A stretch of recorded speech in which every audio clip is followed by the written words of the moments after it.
Hi everybody, it's Beth here from Art Base, and today we're going to start this lovely painting of a llama. So we're keeping it quite simple. We're going to sketch it out together first of all, and then the colours that you will need, you can choose the colour for your background. I stuck to quite a neutral blue or a turquoise, so you can use either of those, or you might decide on a different colour, but whatever colour you decide, just make sure it's nice and pale. So you need lots of white, and I'll show you how to do that as we go along. And then we're going to use something called a yellow ochre for our llama. So a yellow ochre is like a mustardy yellow colour. I've got some here. So it's yellow. You can make it with a yellow and a brown. So if you don't have yellow ochre, you can make this with a yellow, and just to add a little bit of brown into it.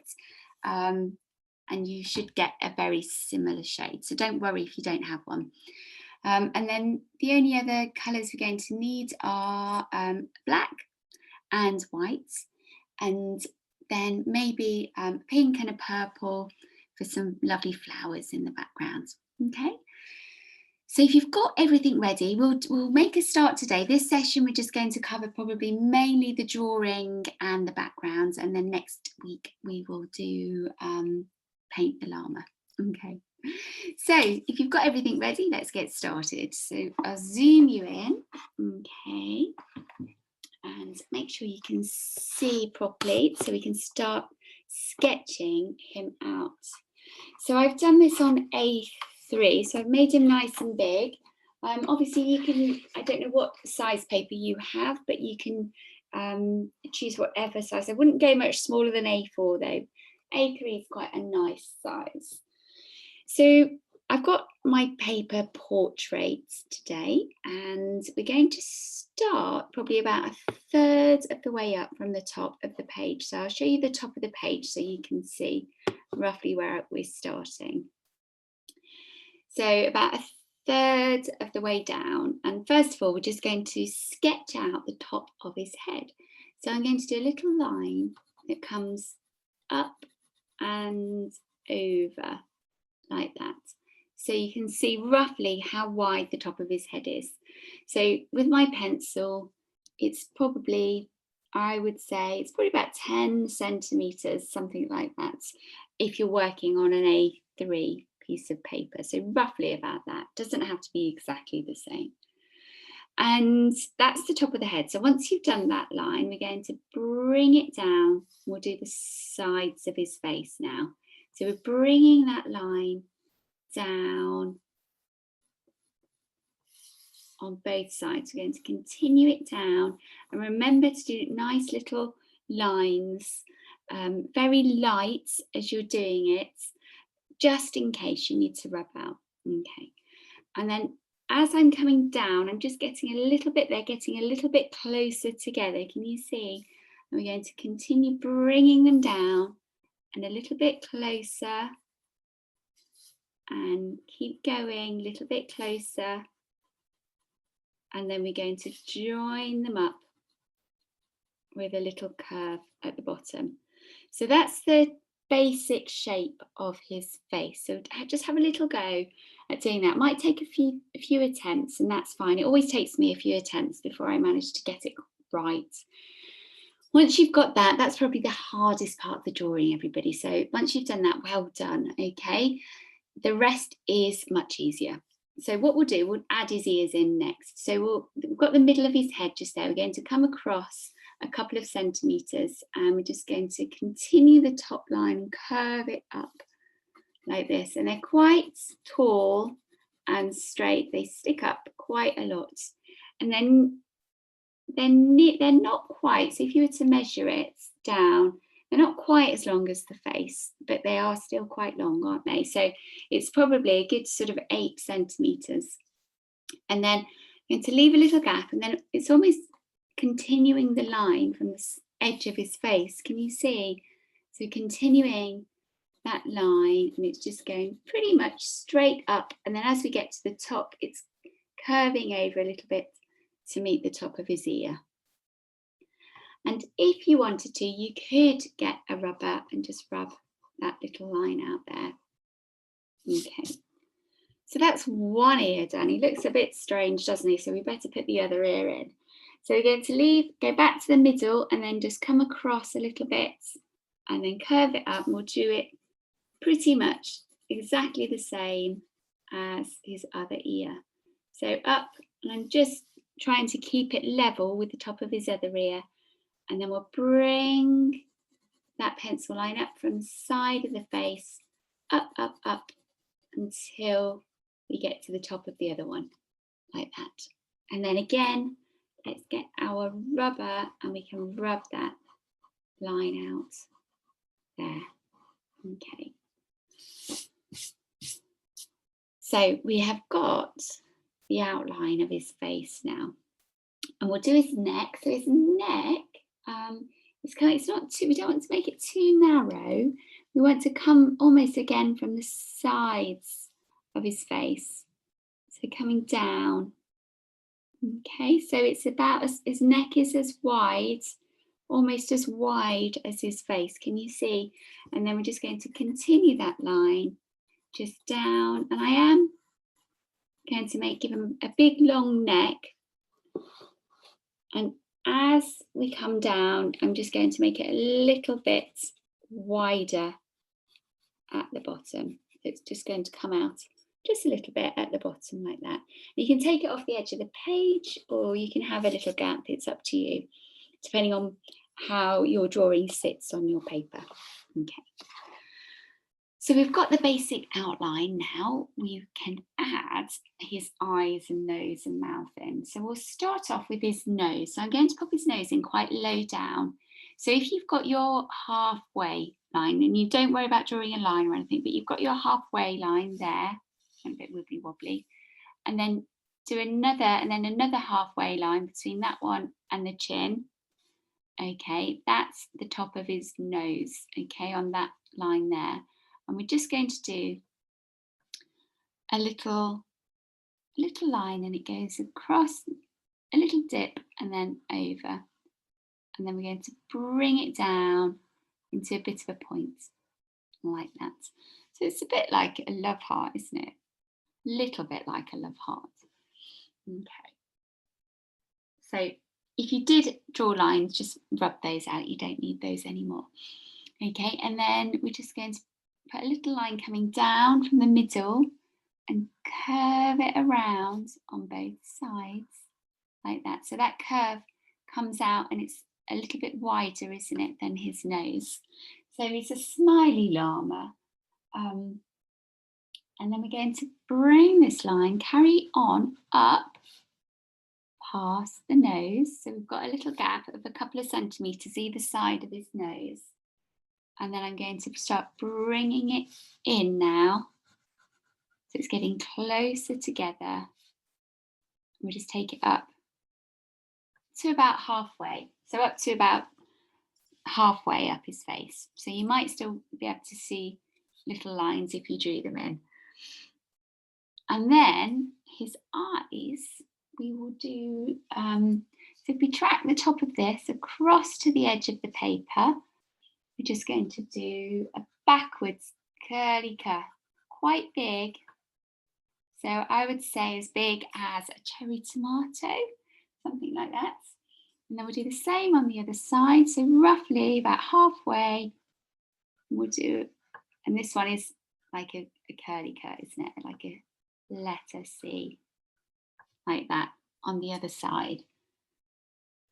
And then that's like where his eye socket is. So what we need to do is just a little curve like that, just a little one. So his eyes coming out a little bit on both sides. We're just going to join them up with a little curved line like that on both sides.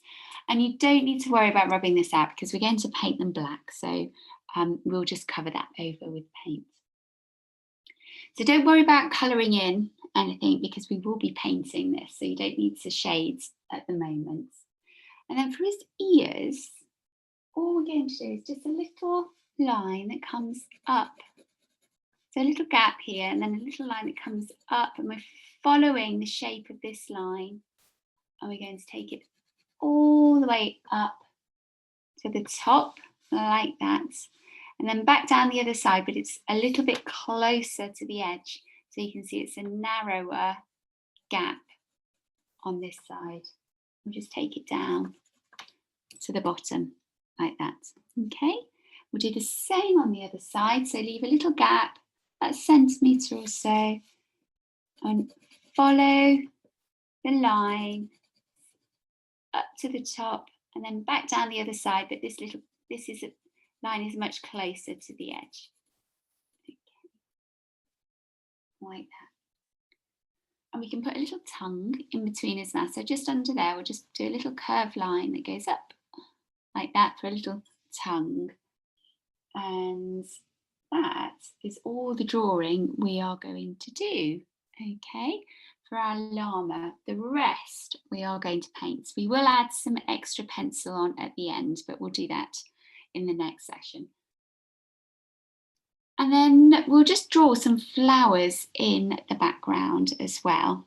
So to make it, just brighten it up a little bit. So we'll just draw some flowers, which we will paint as well. So I'm going to just draw a little circle, and we don't need to be really, really particular about these. It's fine. Whatever you do will look fine. So don't worry too much. But I've done a little circle, and then we're going to do a petal. So it's like a big arch like that, and then back round the other side. So we're just going to do some little petals and working around, and don't worry if some are bigger than the other ones, just keep going. We're just going to work around until we get to the other side. So make them nice and big, don't go too small with your flowers because it will make it tricky for when you paint. So we're going to do 3 flowers. So we'll pick a gap on the other side, so a little circle, and then you might need to make this one a bit smaller, and instead of doing a pointy petal, I'm doing a curved, but you can choose, it doesn't have to be exactly the same.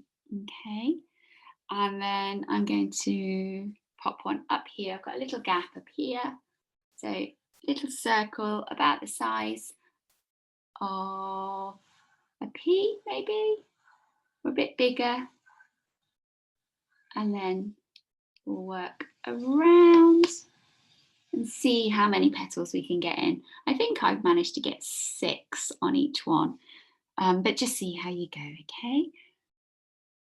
So now we have done all our drawing, we can start painting. So in this session, we get our background painted first of all, and we'll try and get our flowers done as well. So I want your background to be really pale so that your llama stands out. So I'm going to get a lot of white on my brush, and I'm also using quite a big brush.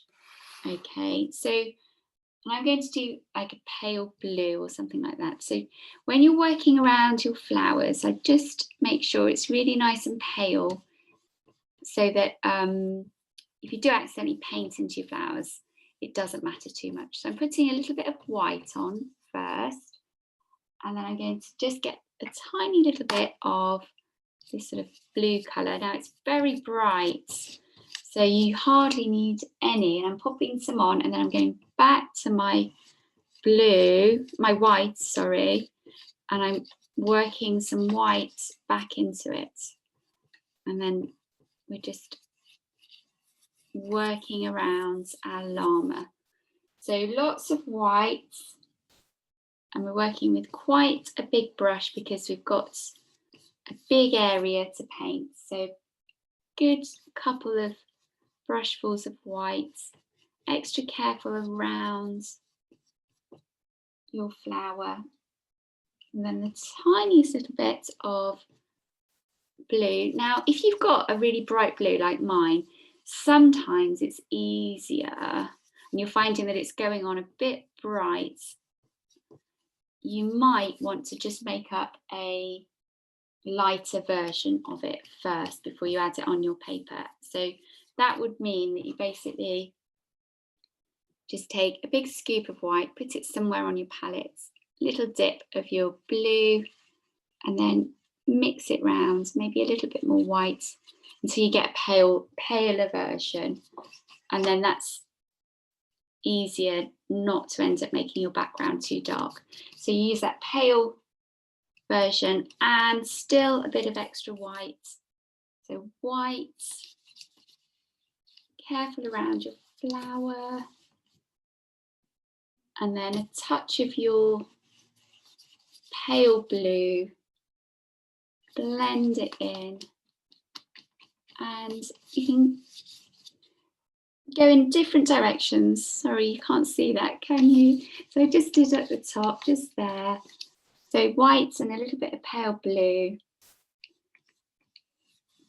white, and then a little bit of your pale blue, blend it in. And you can see I'm going in different directions with my brush strokes. I am slowing down around my llama and my flowers, but my brush strokes are quite big and lots of movements and hopefully lots of shades of blue.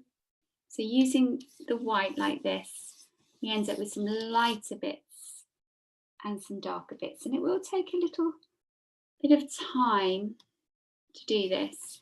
You might get it done in one lesson, you might take a couple of lessons. So see how you go. So we'll get this bit painted and maybe we'll get a flower done and then we'll see how we get on for time. Okay. So I do work quite quickly and it's a big area to paint. So just take your time. Look, I've gone again, haven't I, down there? So there you go.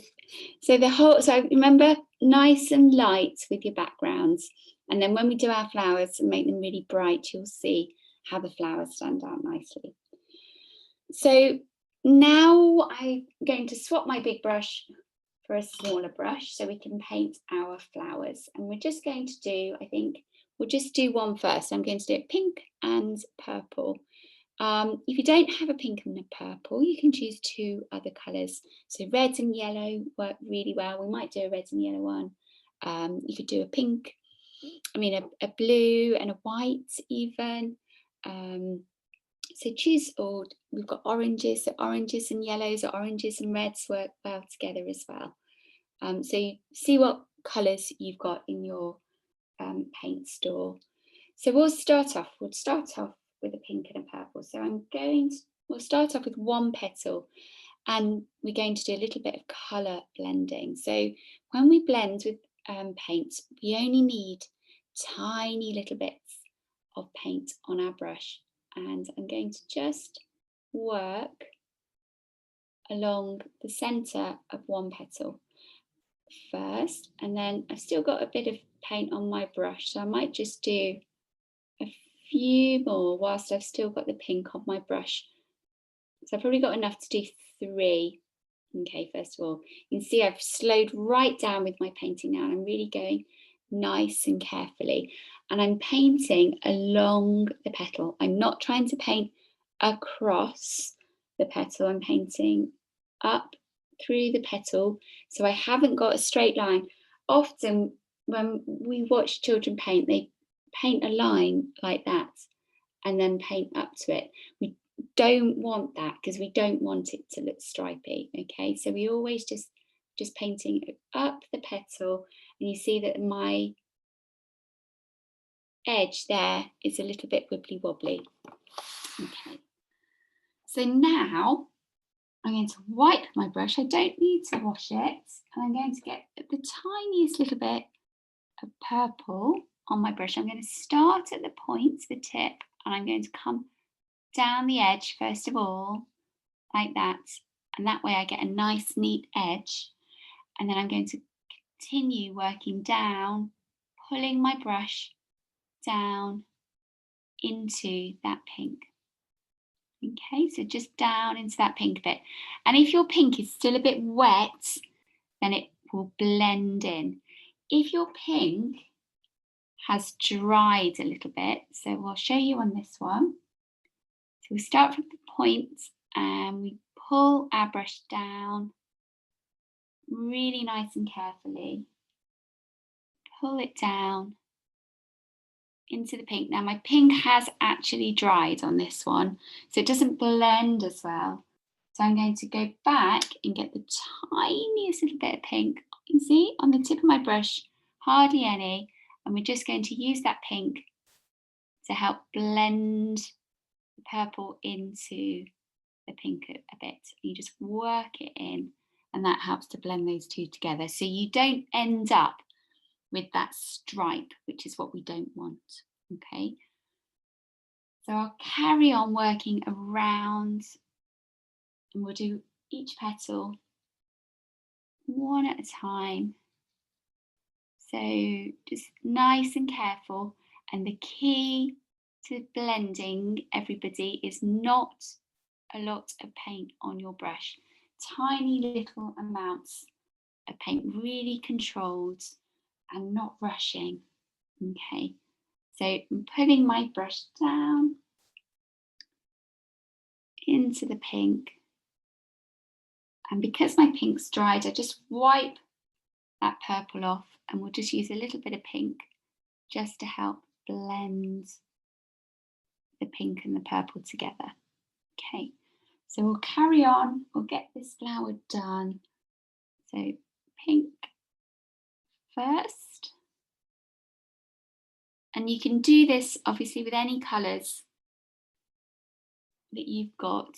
There are a few colours that you shouldn't mix together. So you wouldn't mix like purple and green or purple and orange.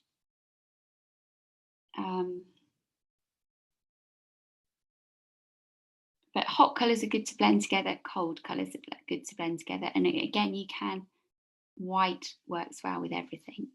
Okay, so purple and then tiny bit of pink to blend it in like that. And then you can choose a different colour for the centre of your flower. So I might do a blue, just paint that bit blue and keep it nice and simple. Okay, so we'll leave that one for part one, and we will carry on and get the rest of our flowers and llama painted in part two.